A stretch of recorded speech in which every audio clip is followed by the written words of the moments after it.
Good morning, North Carolina Pepper. It's getting cold here now in North Carolina. It's starting to.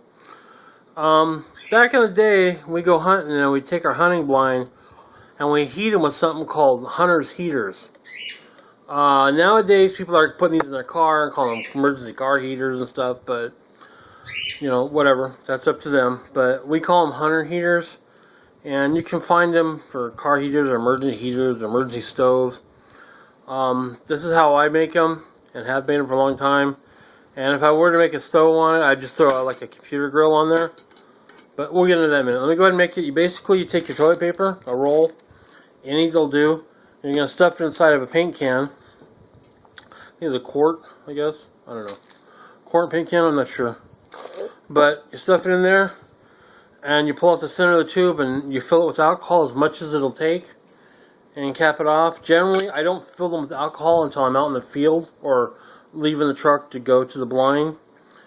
But in this case, I'll go ahead and do it just to show you how it works. We'll get a temperature reading on it and everything else.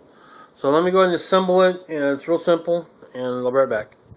Okay, so got it stuffed in there, real simple. Oh, not simple, but I pulled out the centerpiece and stuffed it down in there. Now I'll put alcohol in there. And I'm going to open this bottle of alcohol. Like I said, I'll leave this sealed in the truck. But everybody has their own choices on how they do things. And I just pour this in. You want it as much as it'll take. I probably won't fill it up that much today, but I might.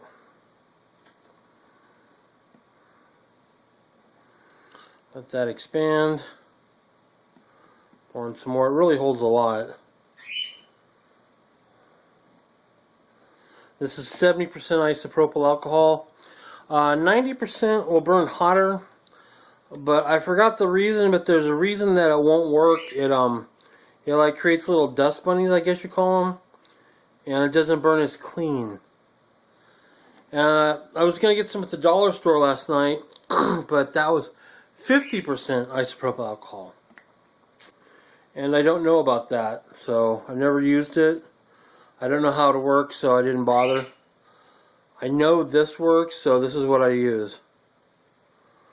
And this will heat your car, and it'll heat your hunter blind, or at least a 4-man blind. I know that'll heat it well. So there you go. So once that gets on, you could do that. It's all pretty much soaked in. You can go ahead and light. I'm moving my camera back here a bit. Run, dog. Scared the crap out of my dog. Okay, maybe you shouldn't be so nosy. And it gets a little warm on the sides, but not enough to cause a problem. Let's get temperature reading on the sides. It's up about 80 degrees compared to the table, which is 82. So it's up to 95 right now, 95 degrees. And the flame, is really hot. So, if I wanted to cook on this, I could. I could just put that on there, and it'll cook. But it'll get hot.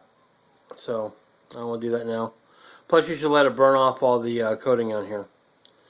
And when you're ready to put it out, you could set this on your console. I wouldn't, but you can. I've set this in the blind and never had a problem with the heat. But you don't put it out, you select that, and it's out. And that's pretty much all there is to it. It's a little hot there. So, there you go. Might even vacuum down just a little tiny bit, but there you go. And then you just seal it up. I'm going to tape a small penny to this to pop the lid. And I'll tape can't think this morning, a cigarette lighter on there. And you're good to go. So I'll just tape everything together. Cigarette lighter. I'll probably put the penny under the lid here, or on the top of the lid. And that's it. There you go. That's a hunter heater. It's real easy. It'll heat a 4-man blind. I don't know how cold it was when we used it. It was snowing outside. And we got to the point where we had to take our jackets off inside the blind. So there you go. Alright, please rate, subscribe. Please stay safe. And please have a great day. Thank you.